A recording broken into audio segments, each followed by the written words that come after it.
there, welcome to Motorcycles and Misfits, coming to you from the Recycle Garage in sunny Santa Cruz, California.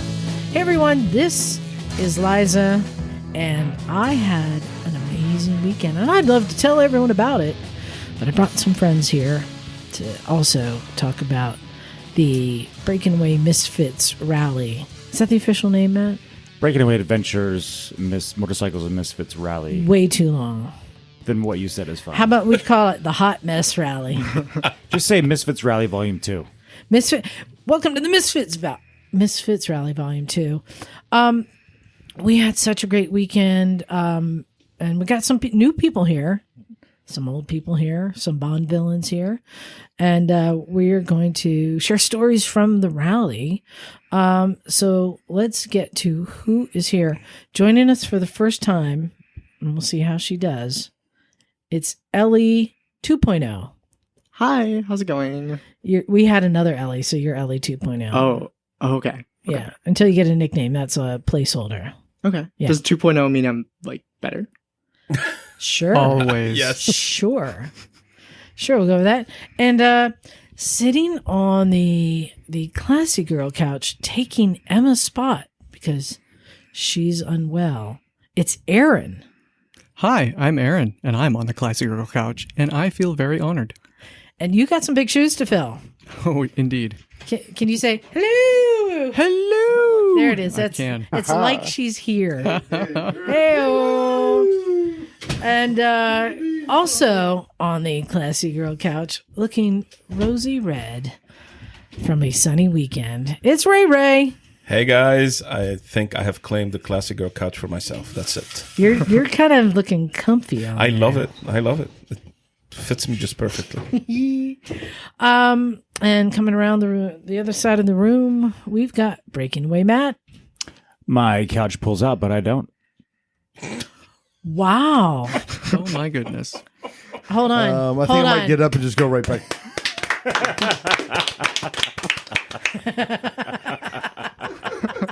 And why do we applaud? Because I did not see that one coming, and kudos. Of course, that's the lovely tones of Naked Jim. Hey, peace loving dirt bikes, right? Yeah. And then joining us from hopefully sunny Velveeta, Oregon, it's Bagel. Hey, spring has sprung. Is it nice there too? Oh, it's beautiful. I was out on a ride earlier today. That's nice. Well, yeah. I want to give a recap of the weekend, and I want to start it by saying I hate camping. Camping hates you. It does. It's been a while for me. Oh, my goodness. It does. Yeah. Well, it takes a bit of dialing in. You can't spend 10 minutes at Target and then expect to have a good time. And buy $20 sleeping bag. Let me tell you, it was a $40 sleeping bag, and it was the best thing ever. I spent all morning cleaning up and getting everything back into the trailer and the Jeep, and it took way longer than I expected.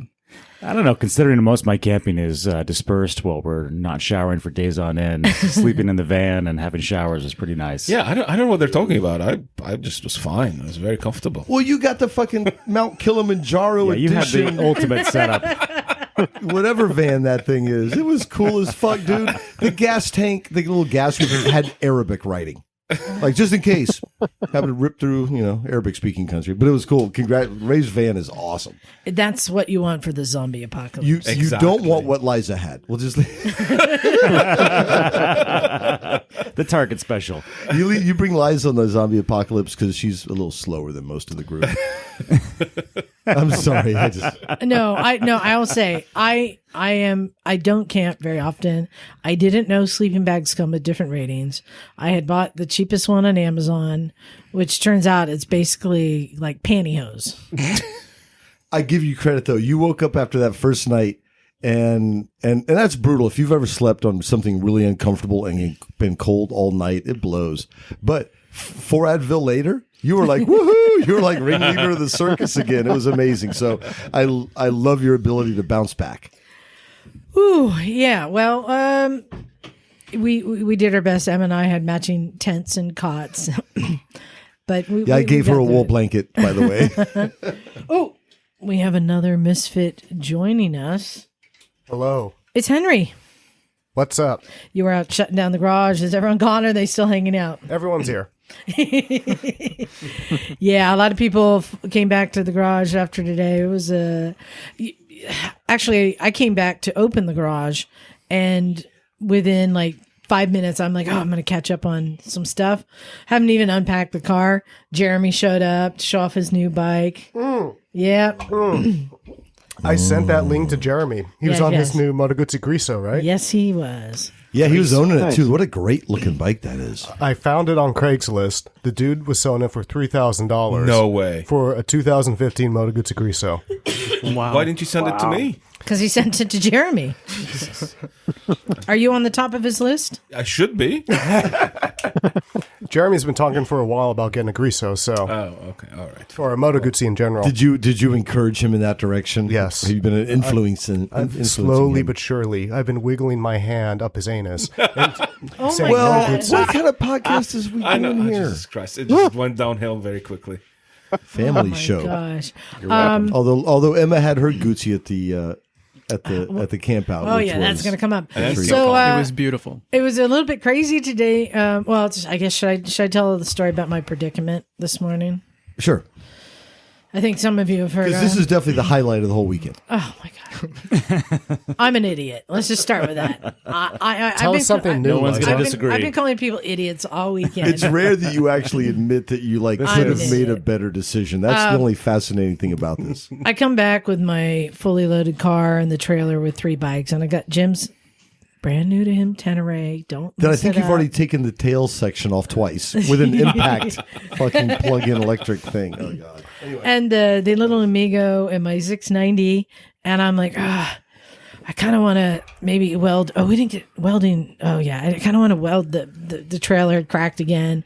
I'm gonna get these bikes. I can get these bikes off, and I crack the strap loose on the 690, back it off, go over to Jim's Tenere, get the inside strap off, and then I go to reach the outside strap, and I can't get it undone. It's too tight. And I can't reach it to get enough leverage. And I realize the other strap has fallen down where I can't reach it. And that strap is pulling the bike over, like it wants to pull it over the side. So I'm standing you there on like, it. okay. I'm trying every way of going over the headlight, or trying to I started to try and shimmy off and stand on the wheel fender, but then I slipped and I started to fall, and the bike started coming with me. Oh no! And I'm I just pictured me being pinned underneath. So I'm I straddled it, got back on, straddled it. I started calling people. Jim, where are you? I'm about You were 40 minutes trapped. away. I'm trapped on the trailer. Calling my mom, where are you? I'm out for breakfast with friends. I'm calling Knock. He's still taking a dump. It'll take him 20 minutes to get here. I'm calling everybody. No one's available. And I'm Best part of the whole thing is literally maybe an hour or so, there's going to be 20 people here. I know. I Right. was going to say, half of us was still at Hollister. Yeah, right. Yeah. But yeah. my legs are getting tired from pushing against the strap to keep it from falling over. Yeah, somebody will find you there eventually. I was like, I'm an idiot. It's a bike we're talking about. It has 620 miles on it. We don't care about Liza. Exactly. Exactly. She'll She get has- fixed, but She my has God. shocking considerably you more than left it in 620 her care. miles. Always ask if the person is okay first, then check Yeah. on the bike. No, it's the No. other way Never. around. No. Never. No. Ask about First, you the take the bike first. picture. So I finally, I'm trying to figure out what do I do, and I grabbed go over by the door, Doug. Number one, I was able to get the end of the strap holding on the Amigo, and bring it over with one hand and wrap it around the mirror, just to anchor it on, and then I was able to get off and get it loose. But I hope it was Emma does embarrassing. not listen to this podcast. It was embarrassing. Yeah. You would get quite the scolding. Well, look. Well, I got the call. I'm half an hour away. Yeah, I'm stuck on a trailer. I can't get off the bike. Anyway, it was a good weekend other than that. Good weekend. But a lot of people showing up at the garage. Guys showed up, wanted an engine rebuild. And then there was a pretty girl on a moped, and Oh, there she was was very pretty. She got a lot of She attention. was very pretty. there was a bunch of stuff going on. I was thinking, I was thinking that Henry should have made some moves. I don't know. Well, so once again, I'm alone, and I'm just trying to eat lunch, and there's all these people needing help. So I'm like, I'm going to start calling people again. I called Knock. Knock, get down there. I need help. Emma. She's like, I'm not feeling well. I think she's tired from the rally. So I'm like, fuck. I'm like, Knock, this second time I had to call you for help today, and you weren't there. But we got through, and now we're here to share the stories. First, I wanted to say thank you to Matt for all the organizing, and really, you did the heavy lifting of organizing this event. Did he? Oh, he did. But I think we talked about it at the rally, how leading up to it, we both kind of wanted to just bury our heads in the sand and never come up for air and say, fuck this goddamn rally. It's so much fucking work. Why are we doing this? But instantly on Thursday, we both knew we were going to do it again next year. Yeah, and it turned out that the weather was perfect.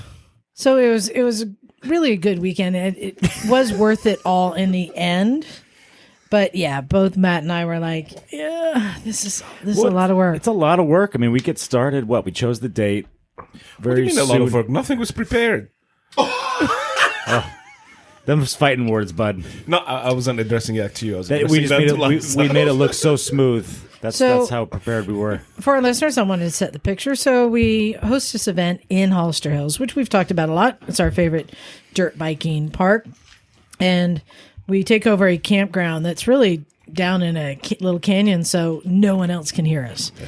We can do whatever we want down there. We have the whole campground to ourselves, and it has nice amenities. We've got bathrooms, hot showers. Yeah, It does. And it was kid friendly if you consider little kids running around with axes and shovels friendly. Yes, they were feral. Me and They Megan's were feral kids. as F. Heck You're yeah, like, they were. that kid had a hatchet. Yeah, they did. So someone else came up to me and said, the big one just knocked the little one over and kicked him in the stomach. Yeah, exactly. I saw that happen. He just elbowed him in the face. Megan's kids are very, very entertaining. And they're awesome family, her and Jason. She's like, yeah, we don't really helicopter. Yeah, only when you got to take them out. Yeah, no shit. But they are awesome people. They're- I'm actually surprised Logan survived. Yeah, no, Megan and Jason are definitely we'll hose them off at the end of the day kind of parents. I like that. But the weather was great. It was really warm in the day. It was cold at night, but that's California. We get the range. And the reason that we host it there is because you get some people like, Doug, did you ever leave the park? No. Yeah. Jim, did you leave the park? For a few Little bit. hours. You can stay in the park and dirt bike. Yeah. All you want. You can leave the park and go do a street ride or an adventure ride or an enduro ride. There's so much to do. In fact, Matt, you led adventure ride? Yes, I did 2 mid-ish adventure rides out of the park. We did Browns Valley Road, Gloria Road, some other... Panoche, however you want to say it. Scotty did similar rides and then took him out to New Idria. It's Idria, not Idria. Yeah. Just so you know. And apparently there's a mine shaft you can go into. I did not know that. Yeah, I did not know that But either. Scotty did. Well, you know, Jim and I have a history of mine shafts. Yeah, we do. Well, shafts in Story general. for another podcast. It's not funny. It's just real mine shafts. But I didn't know that you your could head go out to New of the gutter, Idria, Ray. which is it's an old ghost town, right? They used to mine mercury there. Shut it down years ago. It's We almost died there. also adjacent to some of the best dirt biking, illegal dirt biking in the country, probably. Anyway. Yeah. So that's why we do this event there. There's so much. And then, the 2 new additions to our rally this year. One was the caterer, Brother Bear Barbecue. who They were basically so good. set up a restaurant in our Yeah. campground. It just stayed there all weekend, and they would come and bring, food and serve it up. We had good foods. Yeah, big shout out to Carl and his family, Carl and Kim. They do a weekly farmers market down at the Salinas Farmers Market on Saturdays. So go check them out. Great barbecue, great food. They do catering all around the Monterey, Hollister area. Yeah, the tri-tip was amazing. Yeah, so good food. And then the other new addition was having Brok McAllister there. Supermoto Brok. Supermoto Brok, which we have an interview with. We'll get to in a little bit. But he brought a small dirt bikes, and people are able to sign up for kind of beginner dirt lessons, which is cool. Doug, I think you helped with some dirt biking. I think, right? Did you help with helping people with dirt bikes? A little bit here and there. Charlie, I thought Doug we rode up a river crew. I thought he was part of that whole posse. That was the part of the scouting posse for that. That's why I love going there. And Emma and I led street rides, though my street ride on Saturday turned into an enduro ride based upon a road recommendation from Scotty. I should have known better. Exactly. Absolutely should have. Which then turned into running into Matt and the entire ADV crew at the same restaurant in Gonzales. That's a place that Jim and I frequent. For the record, that's my taco shop for my rides. We've been going since it was El Famosa. El Famosa. Remember we had that off ramp where the lettuce truck had just dumped its entire load of lettuce on the off ramp. So it was like basically that seaweed salad you get at sushi spread across like a football field of fucking highway. And it was like snow. Yeah, I was like, don't try and stop. Blow the sign. So yeah, we all had lunch. We took over a restaurant, both of our crews, and then I decided to go back over Gloria Road, which was fun, and so then my street ride turned into an adventure ride. I'll say I stayed in the park the first day and a half, whatever, Thursday and Friday, and I went out Saturday and I did Glory Road by myself. I can't believe people weren't raging about the wildflowers. The wildflower bloom Gloria Road. They were raging. Was popping. It was gorgeous. So Glory Road's a dirt road that goes between Highway 25 and the Salinas Valley, Highway 101. Probably goes up to, I'm guessing, 1,300 feet from basically sea level and back down. But you go through probably 10 different microclimates. So it's Valley Oak, Savannah. As you get higher up, there's a little bit more chaparral and manzanita, but Spanish oak, all that kind of stuff. But then these big open ranges where they graze cattle, and because they got a lot of rain, the hills look like Ireland, right? Yeah. Oh yeah, dude, it was that area gets no more beautiful than it does now. Because in the middle of summer, we all been down there. It's dry and dusty and like kind of hard scrabble, but the flowers were amazing up there. Perfect time of year for it. Perfect weather. Great riding. Now, Bagel, it's unfortunate that you couldn't be there because if you were, I think you would have been right at home riding your scooter next to Henry's contraption. Oh, which was? Henry, you want to tell everyone what you brought to the rally? So I brought as a little pit vehicle a Honda Moto Compacto, which has just been released. And I put my order in on day one, and I just got it about a month ago. And I've been using it to tool around the entire campground during the event. Holy cow. It was awesome. It was fun. He brought a suitcase. So if you don't mind me asking, how much did they go for? $1,000. Oh, no. And does it get delivered to your house in a couple of days? You can get it delivered. It was just cheaper to pick it up from the dealership. Yeah. That was cool. Any Honda car dealership, not motorcycle, sells them. So I'm going to draw Ellie into the conversation. You know what we're talking about, right? The suitcase. How would you describe what that was? It looked like a table. Yeah. That's like a white plastic folding table. It does. Yeah. About 3x3 square. That's about it. It was exactly beautiful. I don't know. Yeah. It was brilliant. And that was going the entire time. I don't think there was a time where someone wasn't ripping around on it with a huge grin on their face. I was giving Megan's boys rides on it, and they would go, "Oh, my nuts!" I may have taught them to say that, but it was fun. And they don't have nuts yet. They haven't dropped. My marbles.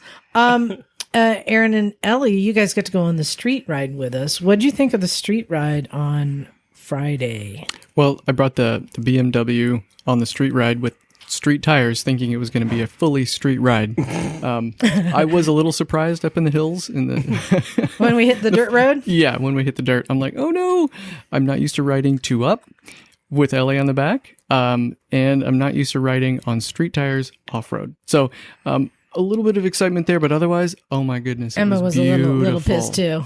A beautiful ride. What? I threw in Redwood Retreat Road. Well, I was going to say, riding like that, sometimes motorbiking, you get forced into situations that you weren't expecting, which is a good thing to get used to. But how much did that elevate your learning curve, so to speak, your ability to ride? All of a sudden, you haven't really done much two up. Next thing you're doing two up on dirt. Yeah. Right? Yeah. Good With confidence switchbacks. builder. Yeah. Yeah, it was a lot of fun. It was learning how to do that. Well, not learning how to do that, kind of getting used to it, and then adding in all of those things you have to think about when you're on dirt, and then, oh my God, somebody's behind me, please pass. And then there's a snake. There were so many snakes out. But no, it was great. We went through Henrico, and like you said, it's a state park, and just the flowers route is beautiful. Then we went over to Gilroy Power Sports, one of our sponsors, and checked in. We did Corbin. Wait, we did Corbin too, yeah. But we all went through the bargain bins. There was good stuff at Gilroy. Absolutely. And Gilroy was a bitchin' sponsor, right? yeah, exactly. Top sponsor. And they were nice enough to give us those $10 coupons, which you could apply to the bargain bin stuff. Oh yeah. And we did. Oh, that's cool. Oh yeah. Right on. And Mike bought a oil filter for his bike that cost $1 with the $10 off. Oh yeah. That's the KTM? kind of Wait, return they're which Mike? A BMW? Yeah, I forget which Anyway, bike it was yeah. for. But what I love, and I hope you guys appreciate it, is again we went from the fields, artichoke fields and stuff, in Hollister, then up into the Henrico, and then when we go over to Gilroy and we're going up, and you got the oak trees, and it's nice, and then we go up a little bit higher. Now suddenly we're in the redwoods.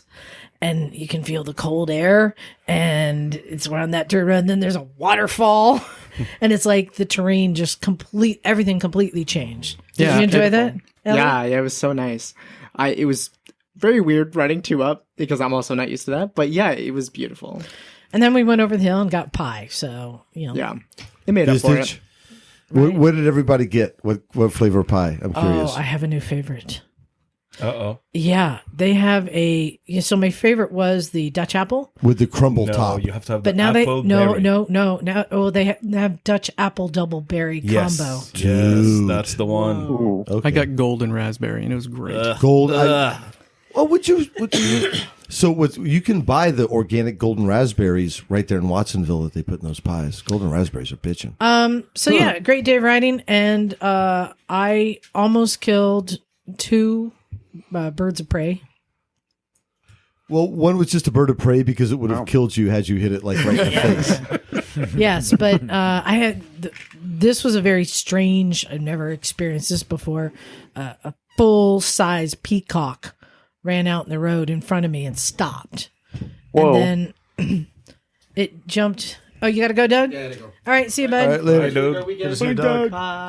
It jumped straight up in the air, and I went underneath it and had to duck under the tail feathers. You didn't pluck one? Like, No. I know, snag it would one have on the been way so out? cool.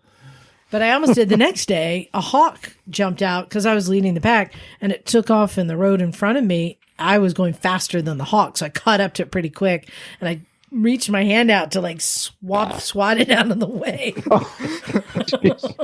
Like a Looney Tune cartoon. Yes, but at least I didn't kill anything. Yeah, that's good. I killed? don't know if I killed anything either. Well, I also, we were out there. I and definitely just killed a garter have a snake. limp. And I was on my, I just went for a little solo ride in the middle of the afternoon and ended up on one of the dirt roads Matt and his group were on. Yeah, we saw you coming back. Yeah, I try to ignore you as best I can, but I know. We unfortunately, were like, isn't it time for the challenge? That's what I was thinking. That's interesting. It's Naked Really? Jim's challenge course time. really? And Naked Jim's on a the different ride. road outside of Hollister Hills. Yeah, well, you should have put 2 and 2 together at that point. The Jim's challenge course was going to be a little later in the day that Jim didn't even know he was doing at 4:00. Well, I would like to say that was one of my favorite points in the weekend was on Thursday, first day, Yeah. Jim's challenge course, which we threw together right before the rally and set it up. And you had people lined up. How many people do you have doing this? Oh, at one point, probably 12. Like a big, like it was a line. I'm like, wait, we have to wait. We had to split stuff up. What I loved about it was a big mix of a lot of experienced people that just wanted to sharpen their skills, and then brand new people that had no idea what they're doing. I thought it was a They nice, all loved it. a nice icebreaker for the weekend in a couple of ways. A, socially, kind of obviously, it's a good chance, like a mixer, except we get to do on motorcycles doing silly games. But it also got to introduce some people to riding on dirt, like not a lot of experience. And all we did, my challenge course basically is I mimicked what Liza and I did at Jocelyn Snow's compound down in Salinas, right? We've talked about this. So we just did some of the same drills where you practice clutch control. So you have a tennis ball in your right hand, using a clutch, you go from cone to cone, lifting a tennis ball, putting a tennis ball down, all sorts of balance really drills. hard. But what was kind of fun, and the teeter-totter. But we basically copied what Jocelyn did. But it got people to meet each other. It got people familiar with their bikes, familiar with being on the dirt. And doing tight turns within the circle of Yeah, cone. we did tight turns. We did keeping your eyes up. We did close your eyes and walk to the tire. Made some fun out of that. And really what made it awesome and fun is the people that were there were just really fun, nice, great people. You know, like my little camping motto is be cool, be kind, bring firewood. Well, fortunately, Breaking Away Adventures supplied the firewood. Well, me and Liza a little bit too, but the people really made it a lot of fun. So it was a fun way to kick off the weekend, doing all these little games and challenges and stuff like that. Yeah, I wanted to talk a bit about the people because we had, a bunch of the Misfits, the usual crew, which we all know that we're going to have a good time. It doesn't matter who else is there. We're having fun.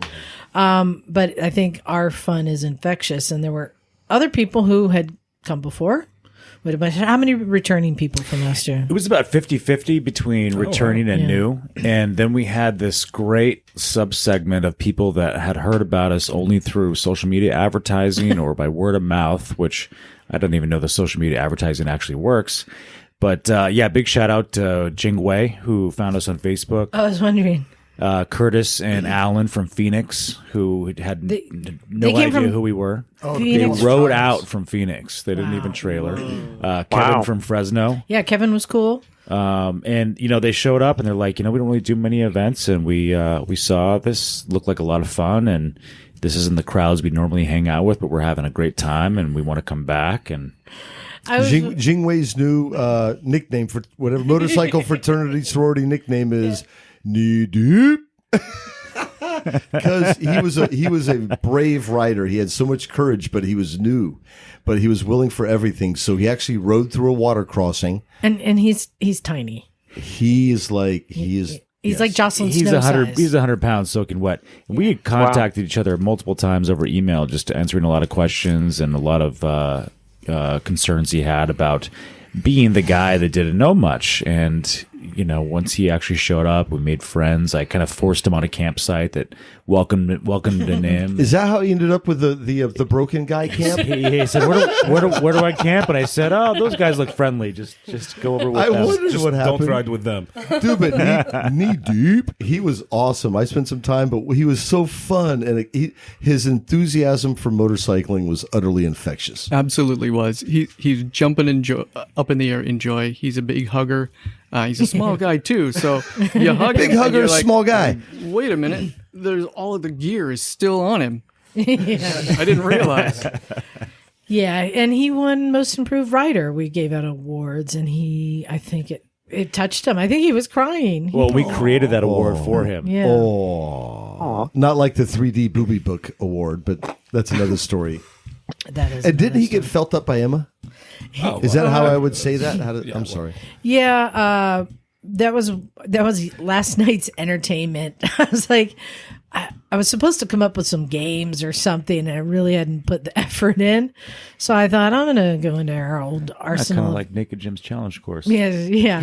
I went into our old podcast games, and what can I use? And our old game, Feel Her Up. Henry, you've been around for Feel Her Up, right? I remember Feel Her Up. That's a good one. Yeah, where you... He didn't tell anybody for 8 months, but it's okay now. where you'd blindfold somebody and you'd wheel a bike in, and using only their touch, they have to guess the bike. So I asked Emma if she would be the subject for this. Of course, she said. Now, the first bike we wheeled in, I forget what it was. I know was it a GS? There was the BMW G650 G650X, and it takes her about 20 seconds of touching it, and she's like, "Oh yeah, I know what this is." Well, immediately she says, "Oh, this is a BMW." Yeah. And so as between bikes, as people were bringing bikes in, I would grab people. I started just grabbing whatever Asian was in front of me, shoving them in front of her. It's a good thing I wasn't there. At least you didn't say exotic. Yeah. She took about 3 seconds of touching Jingwei and was like, Jingwei, and just grabbed him into her bosom. He almost suffocated. But bike after bike, Asian after Asian, she kept identifying him. She was incredible. Right? It did not take long, and she knew exactly what it was. And so for the final one, I said, Emma, for this one, this is the final one. Are we taking human or motorcycle? Where are we? Asian or bike? Okay. Motorcycle. You can't use your hands. You can only use your tongue or your tit. Teat. She has two, just so we're clear. Yes. Teats. And we wheeled in her own Moto Guzzi. She leaned down, rubbed her tit across the tank, and went, "Oh, I know this boy." I don't know how she did it. It was faster than like with her hands. Like it was incredible. I'm thinking she's done this before. Maybe. Smell it. There's a smell. She lays hands on bikes all the time, so it's just so familiar to her. It's got to be. She doesn't. Well, I guess she lays teats on bikes all the time. We Good. don't know what happens in Mototown when it gets dark, you know.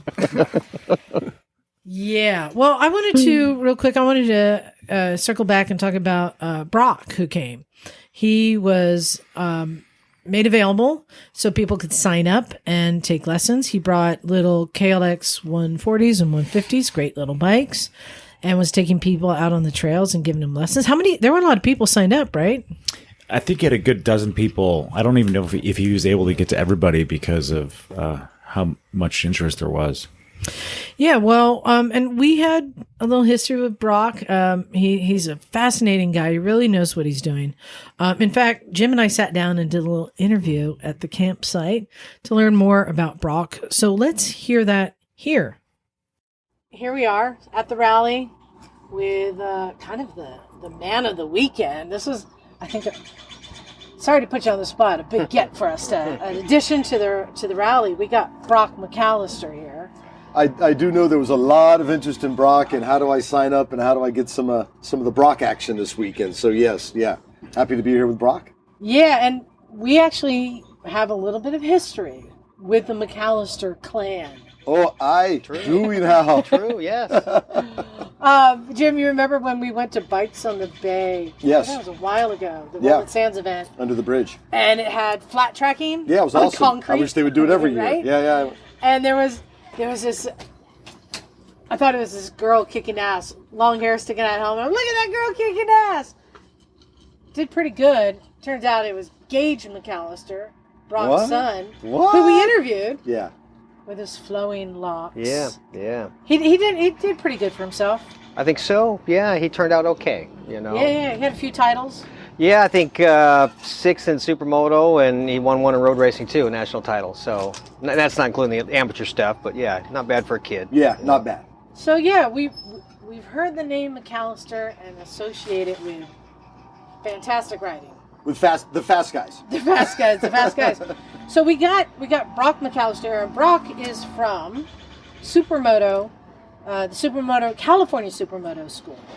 Now, that's right. I turned it over. I got two sides. I try to do a lot. USA. Yeah. Supermoto, California Supermoto. Well, we were going to talk about this, but anyway, go ahead. And you came out here this weekend to do some training at our rally. People were able to sign up, and you even brought some bikes, which has been great. And I want to get into how that's been going. But first, let's get a little bit about Brok, your history, and what brought you to this pinnacle of your career here at the Misfits Rally. Well, I'll tell you, specifically what brought me here was, Matt, who I've known for a few years now, invited, and I tried to make, I don't know, it was last year or the year before, and something happened, right? Did it get rained out, or there was... You got delayed last year. Delayed, that's what it was, yeah. There's a little touch and go there. Yeah, so unfortunately I wasn't able to make it, and we picked a great weekend. And here I am, and thanks to you guys for the invite, and what a great place. I haven't been to Hollister Hills in over 15 years, and I forgot how cool it was here, and it's just an awesome weekend to be here and be part of this. But, prior to coming here, I, like most of us, started riding motorcycles at a fairly young age, but I was almost a teenager before I really got into it and had to buy my own bike. I wasn't lucky enough to have a dad that was going to do that for. I had a paper route. Yeah, it's always the paper route. I had a paper route from 6 to I think 12 or 13, and if I did a good job, I got some tips and saved and started buying my own motorcycles because it's the only way I was going to get it. First bike? First bike was a 1975 Kawasaki KE100. Ooh, little ripper. Yeah, and it was a dual sport. We didn't call them that back then, but it had headlights and all the tail lights and everything, and we promptly broke those off, my brothers and I, because he'd fallen over and ultimately taken them off and trying to convert it to a dirt bike, because that's what we couldn't ride on the street. I was too young at the time, so and just haven't really looked back. I'm just into motorcycles. Were the McAllister boys known by the local authorities? Yeah, wow, sadly so. Yes, when we moved to a small town in Northern California with literally a population of 200 or 300 people. Mm-hmm. And was that because of the incident at the prior town? No, well, I don't know. Dad just packed us up and left one day, but so the local sheriff kind of knew who we were, and we'd try to ride our motorcycles around, whether we're doing something wrong or not, and just literally almost every time we got on the bike and rode, we got stopped and talked to. So, So yeah, that was part of growing up in a small town and trying to ride motorcycles on the street to get to the place to ride, Right. Yeah, that happened to me when I was a little kid, but they found out my grandpa was the town attorney and just told me to go on my way. Back down a little bit, yeah. Yeah, and she would literally talk them to death. And they're like, no, just go. No, just go. You're free. So you did some riding, some racing in your past? Yeah, I started, I had never gone to a road race in my life, but I was drawn to that kind of bike. And I was riding in the canyons, and I ended up buying a GSXR 750 in 1988. Oh. Of course. And had decided that, I'd heard that if you want to get on the track, you can join the AFM. So who was the guy you were looking up to? Like Kevin Lawson? Kevin Schwantz and Eddie Lawson. Yeah, for sure. I mean, he was, still is today, one of the guys I idolize, and he's still around doing it. And so I jumped into the AFM with zero clue as to what I was doing. I mean, I knew how to ride motorcycles. I'd put a lot of street miles in, and I got humbled really quick. Like my first race, my goal was just don't finish last. And there was 70 guys out there, and I finished second to last. Congratulations. And that's right. I accomplished my goal, and I didn't know that it was really for me, but I wasn't done, and I just kind of stuck it out. And I think 4 or 5 years later, I ended up winning a championship with the AFM and moving on to AMA and doing some road racing.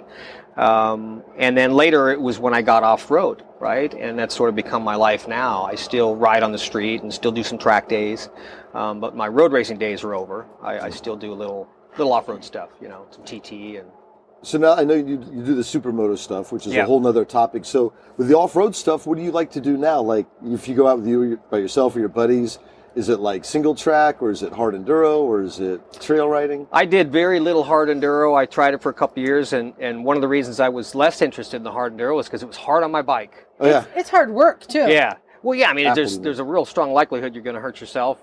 But certainly you're going to hurt your bike. Yeah. And I just like keeping my things looking too nice, I guess. But I started, in trails, and then I kind of moved to the track, and then I still do trails in track. I don't know if I have a favorite. Okay.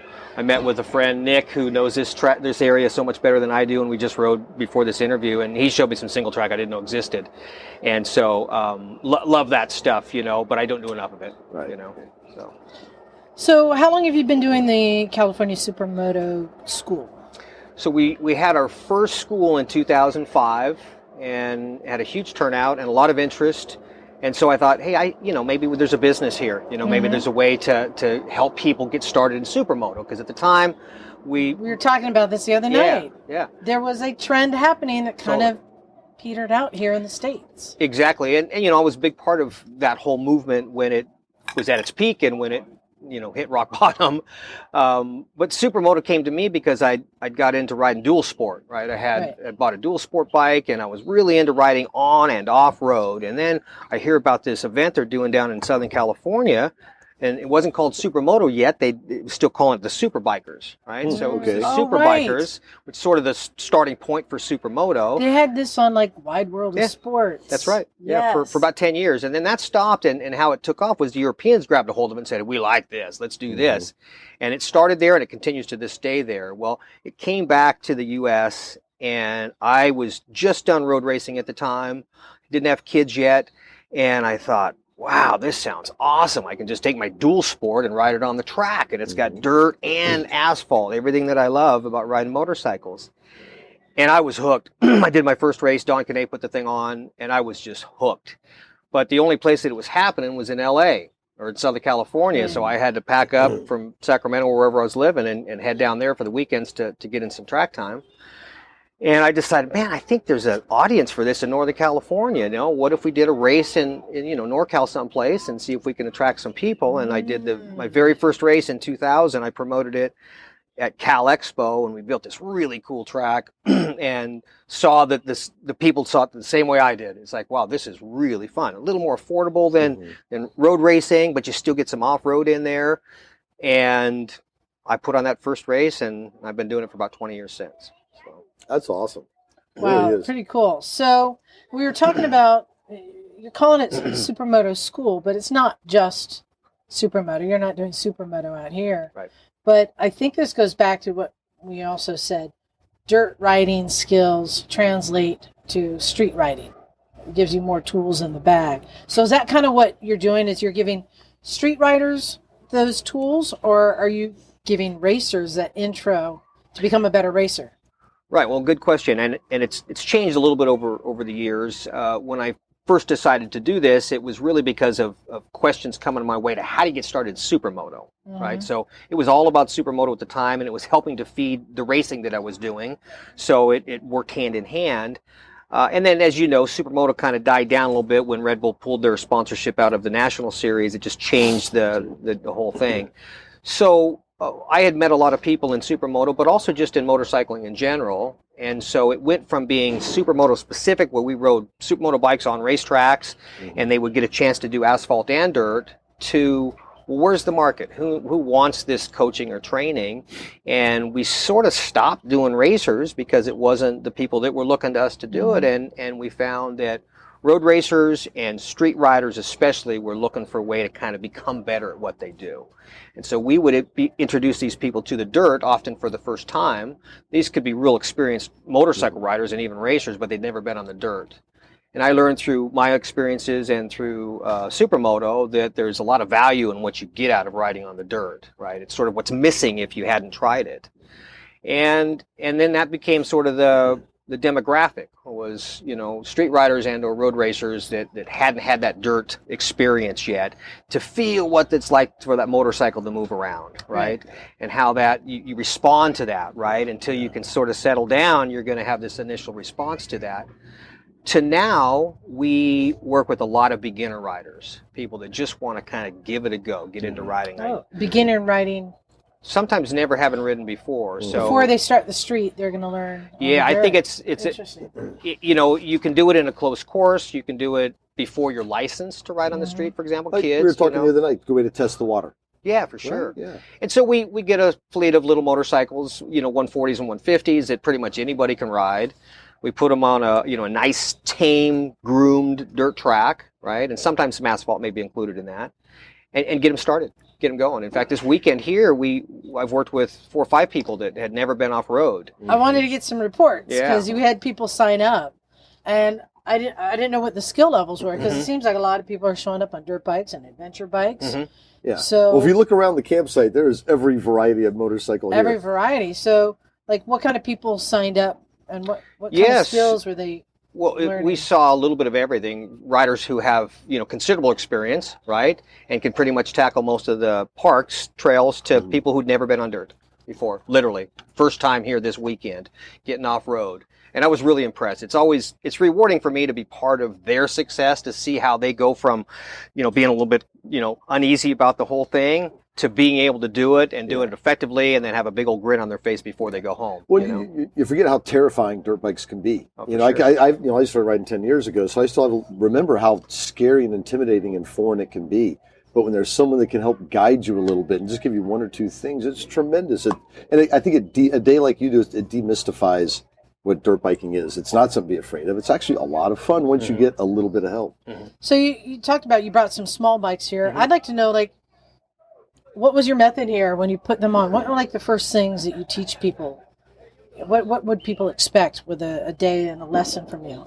Yeah, and it's a little bit different here because we don't have a close course that we were able to utilize, and so knowing There's little kids running around with hatchets. Yeah, true. That was unique. I wasn't sure about that. And so we start with a little talk, right, and a demonstration sitting on the bike and where you should put your arms and your body and where you should sit.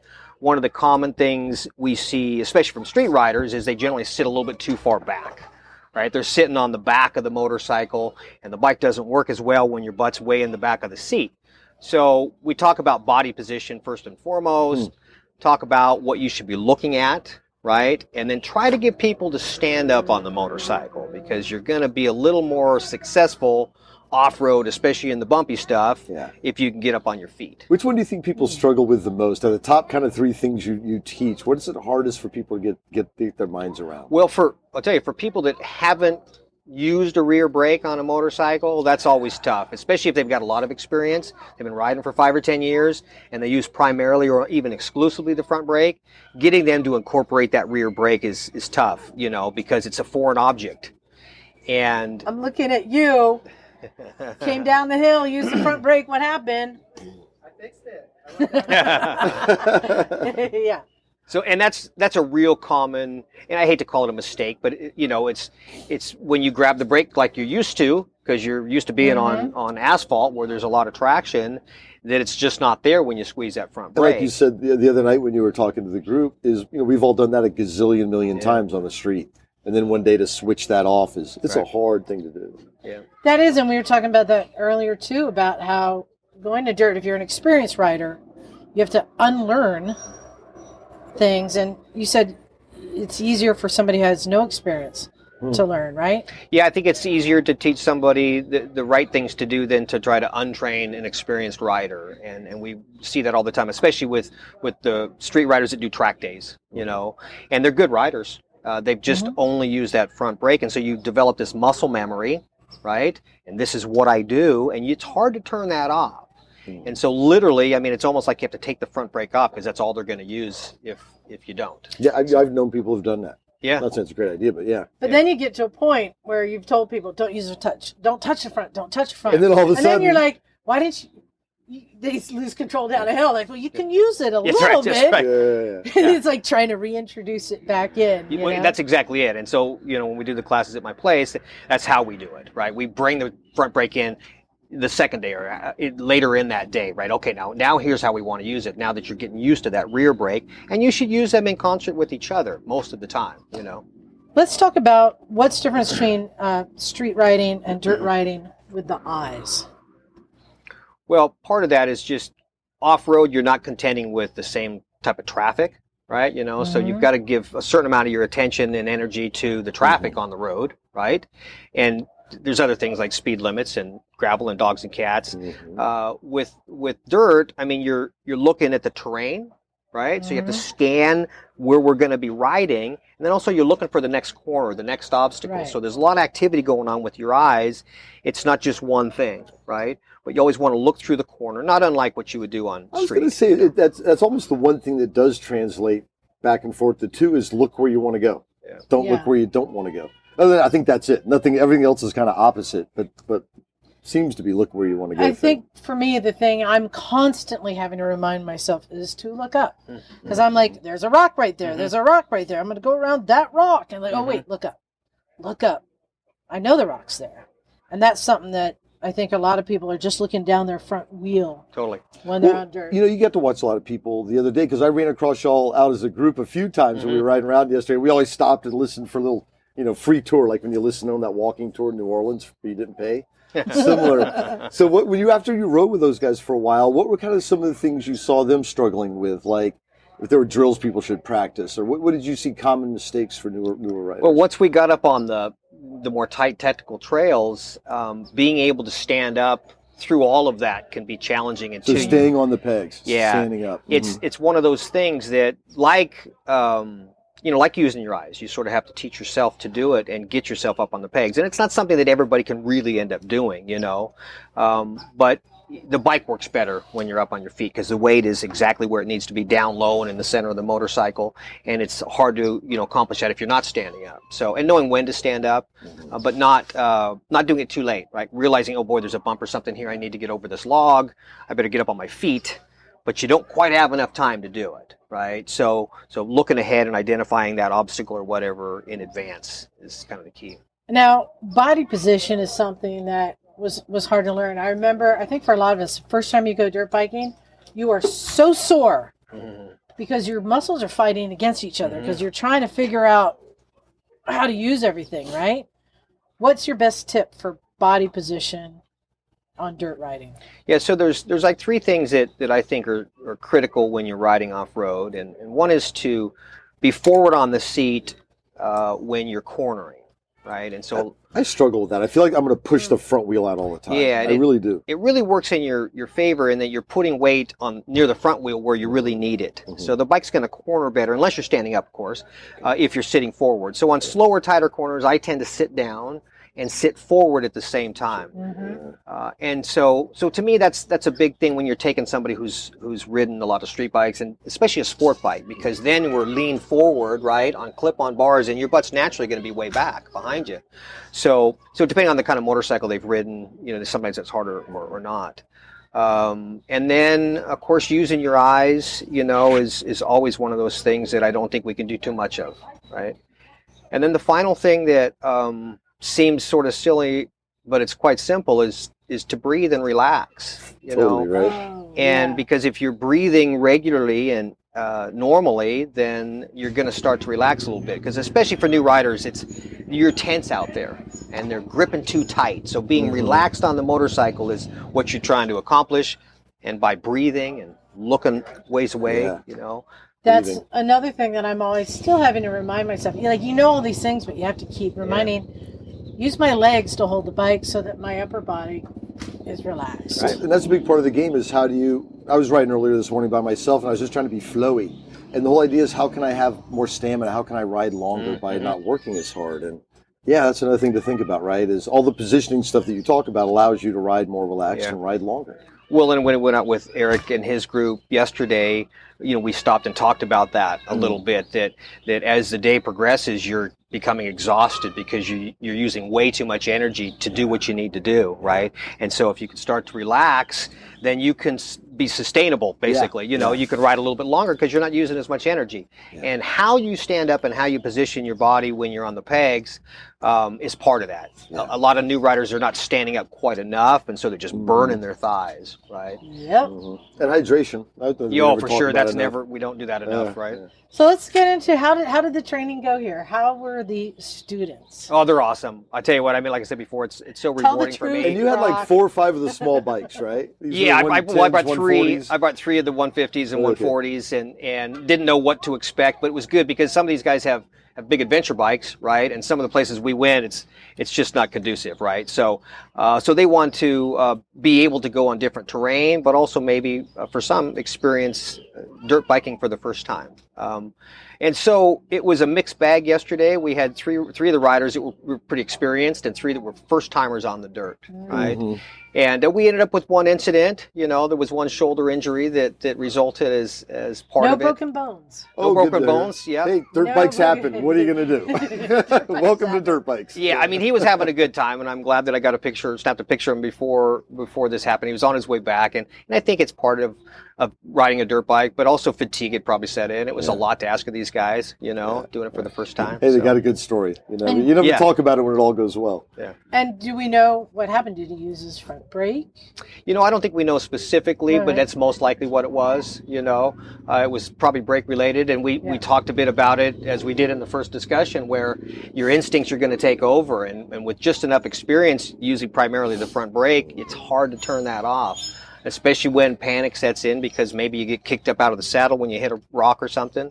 But the other thing we didn't really spend too much time on is how the terrain changes over the course of a day. Yeah. right? And so if you rode that loop or in the morning and maybe you rode it on your GS 1250, but then you get out there 4 hours later, it's like, well, that rock wasn't there and that hole wasn't there and it wasn't this loose. And so you can't necessarily just continue to do the same thing. You have to adjust as the track breaks down or the road breaks And we were down. talking that where he crashed was where Shaun of the ditch ended up when we found him in It's the a known unconscious. place. And I'd seen someone else there. And even from trail to trail, probably the same trail, you're in the sun, it's dry and powdery. There's that one spot somewhere in Harmony Gate where you come this cool little jump and you're like, cool. And then as you're kind of doing that, you look down and you're like, there's a bunch of mud that I didn't see. Right, that's right. And that sometimes changes too, you know. So, Which again, part of dirt biking, expect things to be expect the unexpected and, take it in stride. So I wanted to talk to you a little bit about the bikes that you brought, specifically two. You brought some toys, one of which Jim is very interested in trying out. First, you showed up on a little electric Supermoto. it's kind of a Supermoto, a little Granger. Yeah, they loaned us that to use for testing and we put new riders on that. I didn't know we were kids testing on that. it. When does the testing start? We're always testing, Jim. Yeah. And the other bike that you have is a bike that we've mentioned, and this is my first sighting in person, in the wild. Yes, me too. Which is a Stark Future, and it's my most recent acquisition. I haven't been this excited about a new motorcycle in a long time, and I've owned a lot of different stuff, and I'm just a complete fanatic. But this is I couldn't wait to ride it. Right, I didn't get on it yesterday, and I had to go up there and take it on the trails. So first today. time you've taken it out? First time I've taken it on trails. Yeah, okay. Okay. I've ridden a little bit at my place, but it's amazing, right? And I think we all know that the electric bikes are coming. Right? Yeah. And so, I embrace it. There's a place for it. It's not going to solve everything. Like, I wouldn't go out and try to do a 300-mile ride on it because it's not going to give me 300 miles. But for most of what I do, it suits me really well. It's super tunable. I was going to ask, as a dirt bike, how's the feel on that? Because there's a different power delivery. Totally. Well, there's lots of different power deliveries, exactly. right? That's the thing. Comparing like a 2-stroke and a 4-stroke, and now you got this. Yeah. How is that different? How does it compare? So the obvious differences that you experience right away are that it doesn't make a lot of noise, and so it allows you to hear things that you wouldn't hear otherwise, for starters. But it also allows you, the whole sensation is different, right? Because it's quiet. So that's part of it. This has no clutch lever, and it has no shift lever. So there's nothing on the left side of the motorcycle. Which frees your brain up tremendously, right? But also, you're feathering the clutch constantly. Yeah, that's right. In dirt, so you fatigue a little less because you've got nothing going on with the left hand. You can just hold on, and all you really have to think about is your throttle. Yeah. And it's got a foot brake. This particular one has a foot brake, so it's conventional, and so you don't miss anything. Right. It'll never stall. That's one of the really cool things about it, right? Yeah. You stop thinking about that. That's not an issue anymore. And it's programmable, right? Yeah, all the different things. Yeah, so I can change the power settings and the engine braking settings and the power delivery, the power curve. So it's pretty sophisticated. But the neat thing about it is the performance really sort of exceeds a modern 450. Right, which is about the pinnacle of what you get in a dirt bike. But you can tune it down to run like an XR100. I mean, as low as 10 horsepower, and then you can put anybody on it, and it's super easy to ride. So it's not a big, fast, intimidating bike unless you want it to be. So have you ridden with somebody and been smack talking at the same time because it's so quiet? Yeah, well, my friend Nick and I went, and that's what he says. If you had a bunch of those, you could talk to each other the whole time you're riding. Yeah. Well, I know that you've got some pretty cool toys, but now I'm going to ask you. Don't. I'm going to ask you a question. The whale's coming up. We're going to get banned again. I really want to know. The Stark is a pretty cool bike, but I want to know, what is your up the butt bike? All right. Well, thank you for explaining what that meant. I'm a huge motorcycle fanatic fan, and I've owned a lot and love them all. But my interest in the very beginning was in road racing, right? And so I was a huge fan and used to go to Laguna Seca for MotoGP. And I can remember being at home one day, looking at my savings account balance and thinking, how much would I pay for one lap on a 500 Grand Prix bike? And could I afford to do a session? I mean, is it worth $100 a lap just to get on that thing?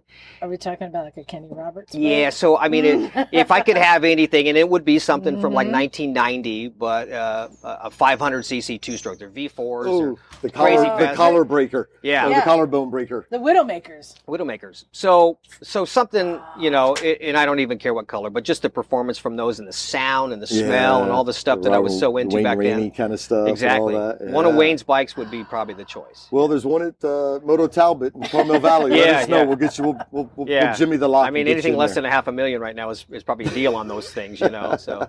Wow. We'll up the butt worthy. Yes, I think it is for sure. You know. That's a good one.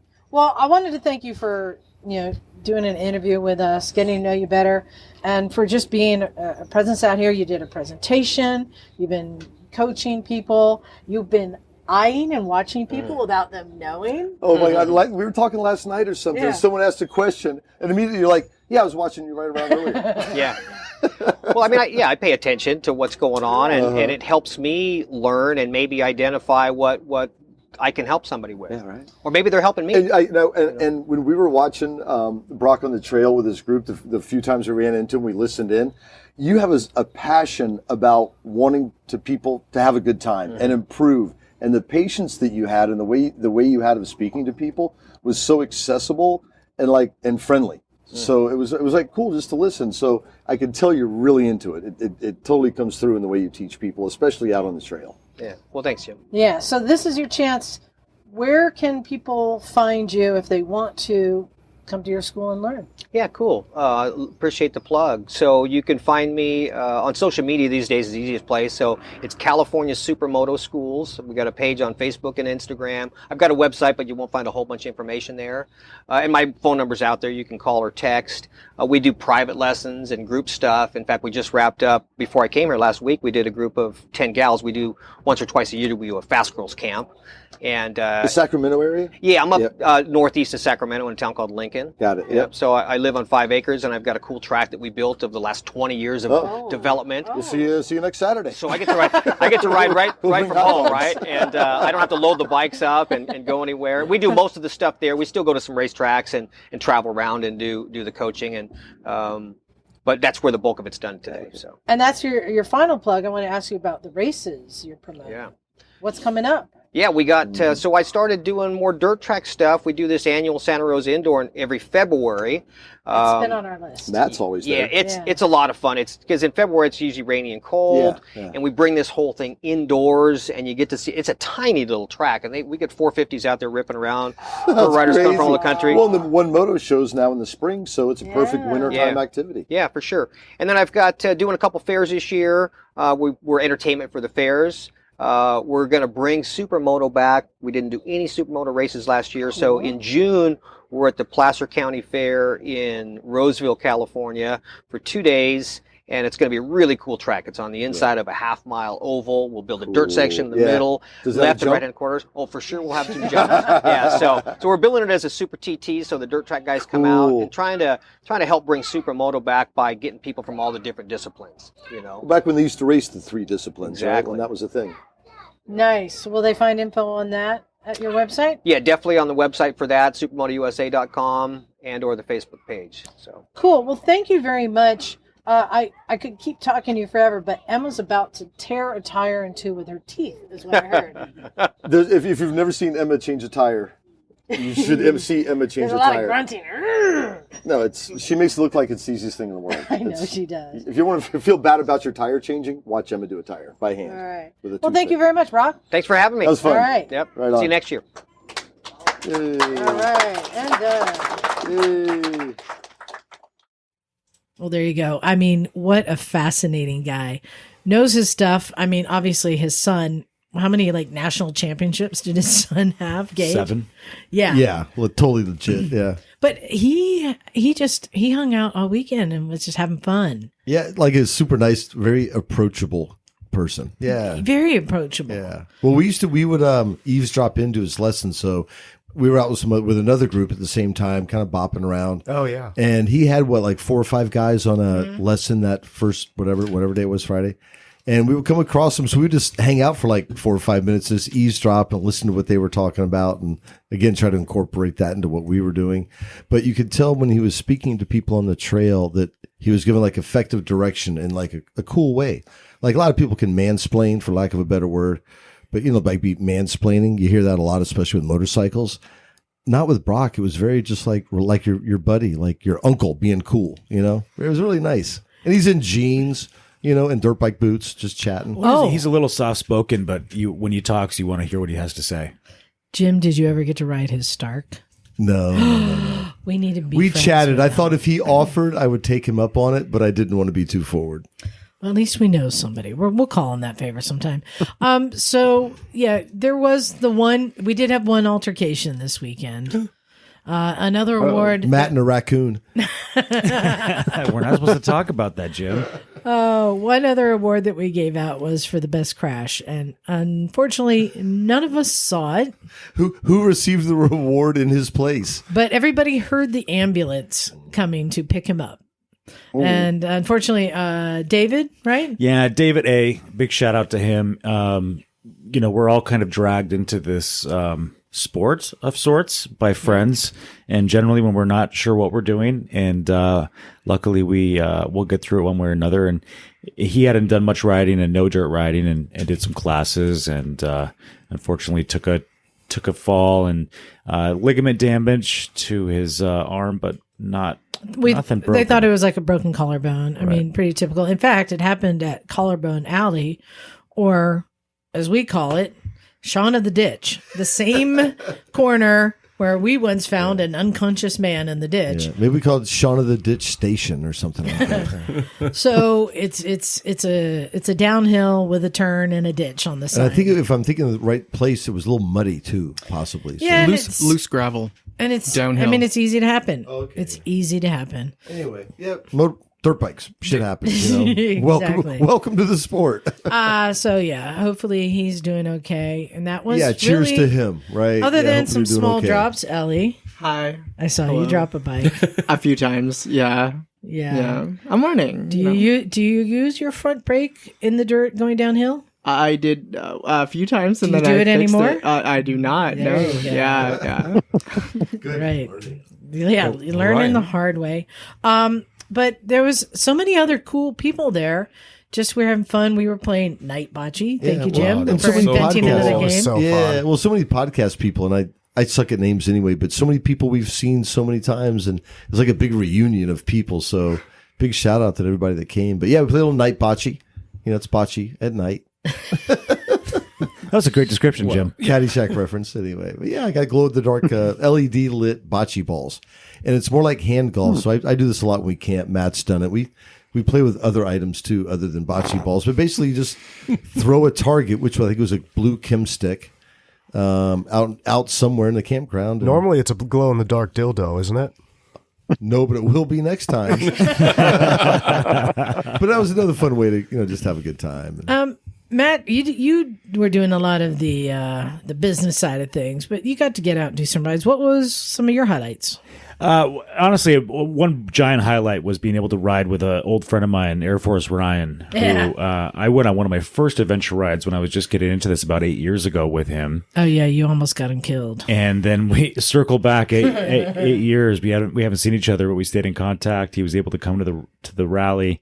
I wanted to get some filming of him going up Gloria Road, so I had my GoPro all set, and I said, "Okay, just go ahead of me." And you really don't know what it's like when you're leading a group. There's a little mental fuckery that goes on in your head, and he got a little squirrely and went down, and I got it all on camera. Oh, And sick. the only paramedic in the group, also an Air Force helicopter pilot, did not have a first aid kit. And so I got them all patched up with the first aid kit that Jonathan Woodward had put together. Right. And they served together in Iraq. So it's a very small community, small world. And it gives me all the feels just thinking about all these people that just know each other through this little 6 degree of motorcycles. Yeah. Ray, what about you? Did you meet anyone new or learn anything new? Oh, I met a lot of new people. I mean, Ellie and Aaron, for example. Yeah. We sort of had dinner a couple of times. And one of my highlights, though, was the Corbin Diner. I'm awesome. That is a little gym, isn't it? I know, it's so cool. So how would you describe it? Like the walls, the vibe. How would you describe Corbin's? This is in the Corbin factory. Wizards Cafe, I think it might be. Wizards Cafe, yeah. Yep. It's just, I mean, it feels like it's just out of the 50s, you know, and it has cool motorcycle posters everywhere and nice neon lighting. All the seats are made by Corbin with, you know, the Corbin logo on them. And that milkshake. And the milkshake was unbelievable. It's lots of chrome, lots of pink and aqua blue. It's straight up 50s. The stools next to the bar are all saddles, Corbin saddles. The glasses. You know? The glasses were all colored, different types. Yeah. This is something I love about doing the Corbin tour is actually fascinating. I think it's funny because I just keep walking around going, hi, hola, and everyone's waving back to me, and I'm just marching through all their workstations, leading a group. No one ever says, who are you and what are you doing? They just let us go. But it's interesting to see how they making the seats, everything. So were there bikes there getting seats made? Saturday's the ride-in day. We also saw we were there on Friday. Bikes. When it was in full production. Yeah, that's why I went on Friday. But the two gems within the factory that people are surprised is there's a 50s diner and Lightning Motorcycles is in the middle of the factory. They've got walls on three sides, and we walk in and Richard's there and he's showing us bikes and letting people sit on the LS 218. In fact, I think Ray, you got to see something that not many people will know exists. I don't know. Can we talk about it? Maybe we can't. We can only say that because Richard is always working on potential new bikes. It takes a lot of time to build something and then to get everything passed. So there's like electric Groms that are, Lightning labeled that aren't for sale. But he's also, he's built flat track bikes and Pikes Peak bikes. Well, the interesting thing about seeing his setup at Corbin, or all the prototypes are there as well. Did you see all the prototypes? Yeah. Like probably dozens of just weird things they've been playing with. But let's just say that there is a new bike that he's working on that Ray may be interested in the future. Oh, absolutely. So yeah, that was fun. I'm glad you liked that. Aaron, what about you? What was a highlight? I think the highlight for me was going out with the group of people that I just met. And they're one person, the person in the front, knew where they were going. I think that was Eric, and then Jingwei, and then myself. And we went up and had a great time.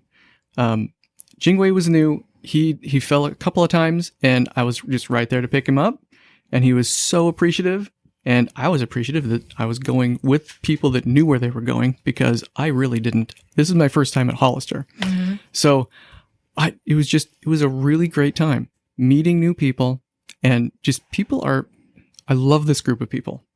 They're so welcoming, and every person that you meet is just really great. Just immediately. And now you know the water method? For changing a tire? No. Oh. When you want to, when you don't know where you're going, but you want to get back to where you started. That's right. When you want to get back, you just go downhill like water. Just go downhill like water. Exactly. The wow, water. that is very deep. Hey, it works everywhere here in the hills. It works at Hollister. That was pretty cool. And Ellie, were you prepared at all for a weekend with the Misfits? You don't listen to the show, do you? I do not listen to the show at all. I had no clue what I was coming into. How old are you? I am 21. All right. Yeah. And you showed up and we're just like, who are these people? I didn't know if I was coming into a situation with like really hardened bikers who were just like terrifying and just scare me down. Yeah. And then he saw Ray. What did you say? And then you saw Ray? There were just so many people, so many unique, different types of people that I just got to talk with, and they were so nice and kind and sweet and accommodating, and I was so scared about falling down in front of people, and then I fell down in front of like a ton of people like 6 times, and I was like, I shouted they're all so across nice. the parking lot at you. Yeah. Maybe got it. Yeah. Sorry, brought attention to you. I see Well, that. I think other people had already fallen probably by that point. There were plenty of bikes getting dropped, as always. No. I just felt so much more comfortable with the people around me that I was falling in front of them, and it was fine. And people were helping me and teaching me and giving me tricks and stuff like that. Yeah.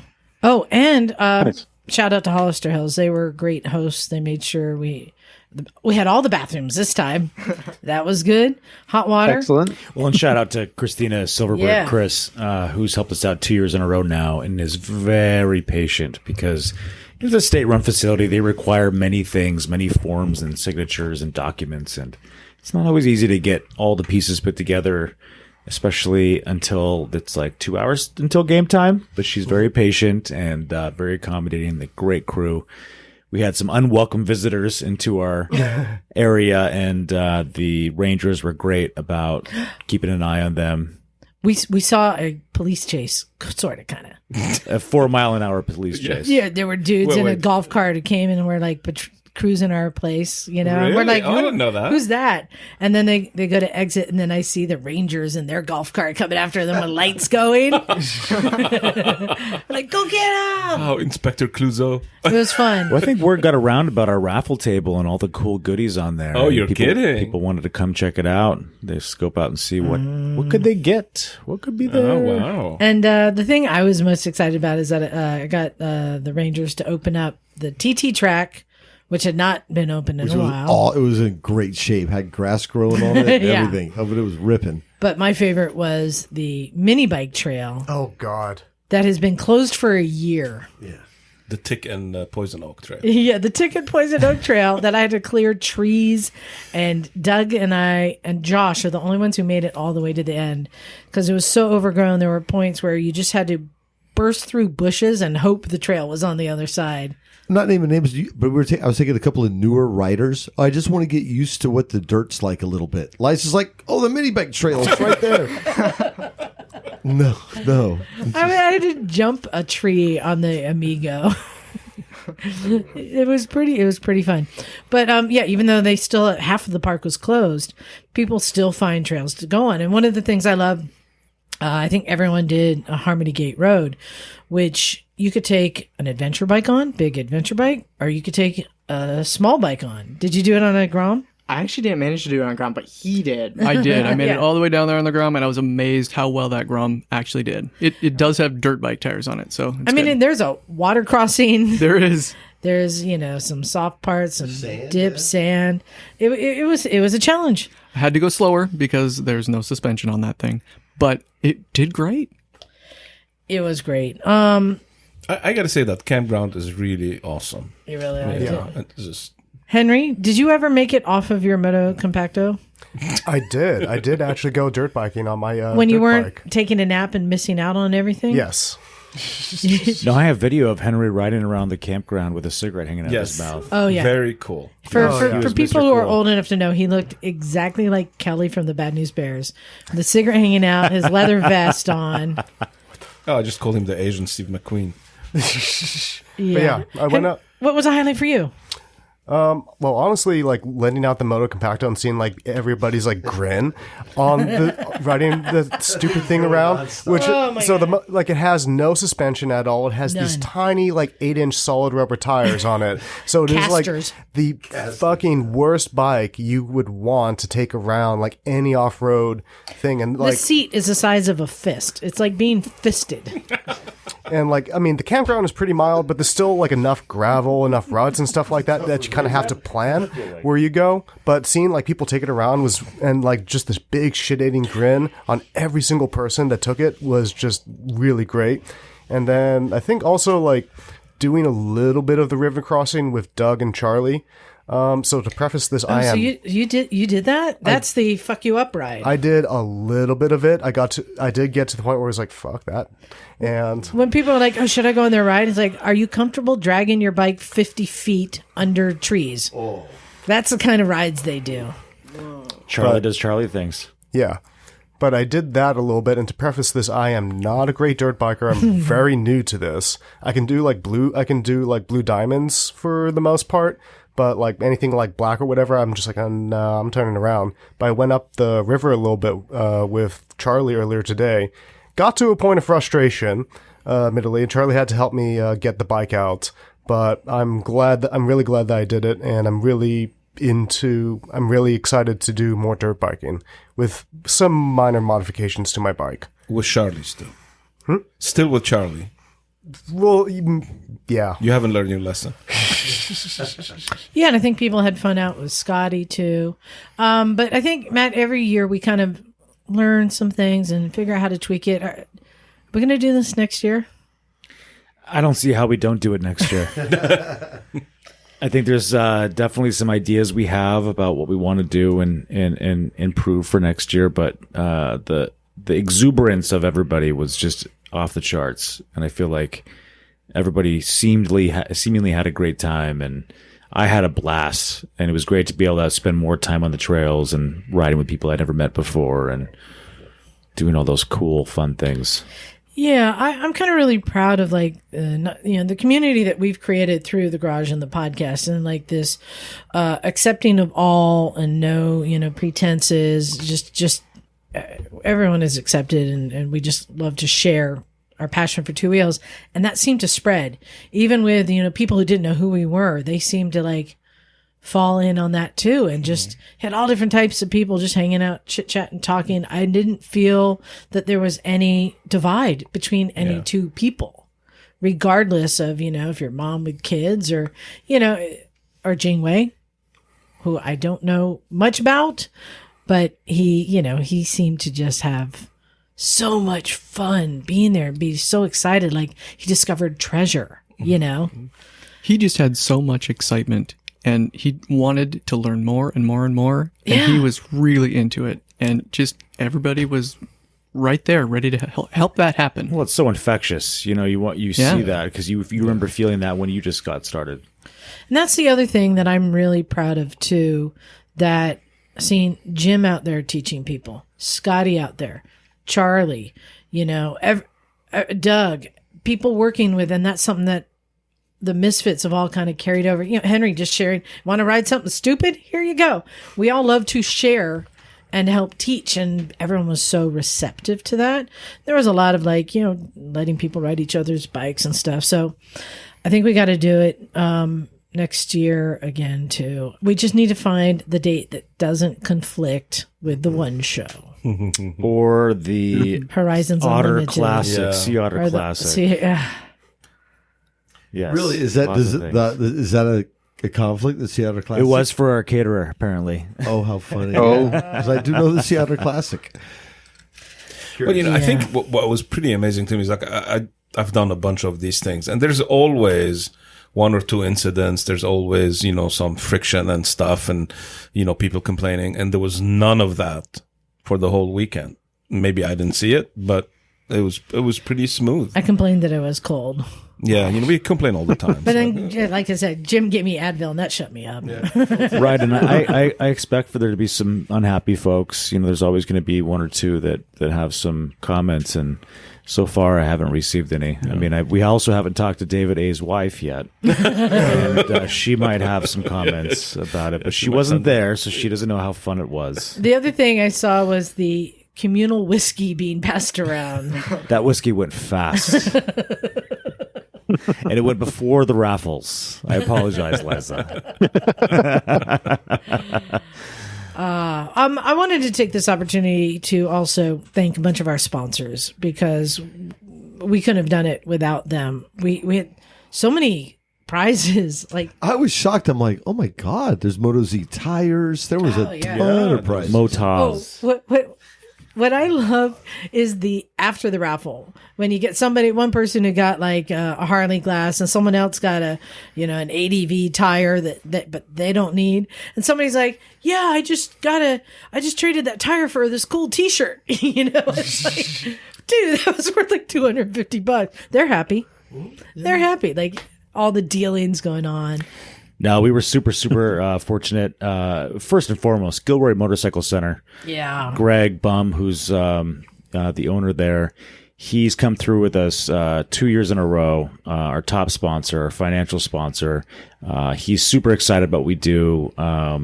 they came in hot for us again, not only with the donation, but also with a lot of swag that they gave to the raffle. Lot Tigers of NorCal, they also came in big time. Pacific Power Sports, they're out of San Diego. They're the ones that donated our top prize, which was the Motaz Tractionator. A bunch of other people, Speakeasy Moto out of Vacaville, Fault Line Power Sports out of Hollister, Cycle Gear and Seaside, We All Ride in Santa Cruz. Santa Cruz. Moto Pros ADV, which they're a newer training and touring adventure group where they do a lot of things out of LA and the Death Valley area. They donated a huge 1-day free training pass that Dougie's going to be able to take advantage of. Yeah. Mototown, of course, Pacific Motorcycle Training, California Motorcycle Schools, JPH Suspension, Black Dog Cycle Works, Viking Bags, Corbin, Moto Lucia, and Monroe Motors gave us 3 brand new tires. So Monroe Motors out of San Francisco. Great groups, great donations, and they all cared about us succeeding in this event. Were they radial, cross-ply, or biased? Yes. What was the date? And Just a reference to one of Emma's talks. again, Which was fantastic. I wanted to give a big plug to Breaking Away Adventures. Thank you. Now based out of Santa Fe, New Mexico. Ooh. Yeah, so if you want to follow, our rally and, find out when it is next, breakingawayadventures.com is where it's posted, yeah? Yes. We're going to have pictures we got to post there? We're going to have a ton of pictures posted there. We'll do a lot of newsletter posts in terms of what's coming up next year and a lot of the pictures. I'm not going to bomb people with newsletters. If there's anything going on there, it's only going to be important things. So go on to breakingawayadventures.com, sign up for the newsletter, hear about our upcoming events and rides. We're going to do a lot of things out of New Mexico and the Southwest this year. We might be coming back to NorCal for some rides in the fall. And then I think we were talking about a Baja trip, Jim. Ooh. Yeah, sure. I'm in. Maybe December through February, somewhere around that range. Pull your leg, December right? through February? Oh, sure. That'd be great, too. December through February. Yeah. But a week in there sometime. Yeah, and Ray, you got to meet Matt and Paul, who's going to Pakistan with us. Yes, that's true. next Matt month. and Paul. So they're now you guys are awesome. bonded. You and Yeah. Matt had a lot in common. Yeah, absolutely. We were both scientists, so that was kind of cool. Well, he's a new scientist. Yeah. So, Yeah. and I'm a kind of. So that's what I love. I love that you get all these different types of people together, some old, some young. You get the whole spectrum, but we all just love bikes. That's what it's all about. So, Bagel, you were missed. I hope next year you can come, and I hope you can bring that tuk-tuk, because somebody's got to compete with Henry for stupid rides around the campground. That's very, very tempting. I definitely want to come next year for sure. I don't know if I can get the tuk-tuk there, but I'll see what I can do. I'm seeing at least 5 stupid vehicles you can bring. I've got no shortage of stupid vehicles I could bring. Are you but, sitting there in the garage, or is that just your backdrop photo? No, this is my garage right behind me. Yes. Okay, I can never tell. Yeah, Oh, that's the tuk-tuk we're talking about right there. Oh, yeah. Lots of good stuff. And thank you, Aaron and Ellie, for stopping in for the podcast. You guys got a bit of a drive home. Where exactly do you live? We live in Olympia, so we are right after this. We're heading up, and we're going to sleep wherever we can find a spot. Wow. I got to work on Tuesday Walmart. morning at least. Walmart. That's the spot. That's right. That was the other thing that was impressive. We had people coming from out of state. Yes, we have Phoenix, Austin, Texas, Olympia, Corvallis, a lot of out-of-state And then people. 2 people who are travelers who are home is their vehicles. Van life. Steph and Jay. And Jay, yeah. Who it's hard to say exactly where they came from. They are awesomely nomadic, though. They are nomadic. They're super cool. But they are also envious of Ray's van. Oh, I don't know. So Steph's van is pretty cool. Well, there you And go. she can put her motorcycle inside, which is a plus. Van envy. So, thank you for everyone for coming. And I really have to say thank you to our Patreon sponsors, because leading up to the rally, I spent 3 days shipping out T-shirts. So I'm thinking people have been receiving their T-shirts. That's my way of saying Thank you. Bagel, did you get yours? I have not gotten it yet. It's on the way. So if you haven't got it All yet, right. it's on the way. I've sent them all out. Cool. So big thanks to all of our listeners, all of the sponsors. This one's in the bag, man.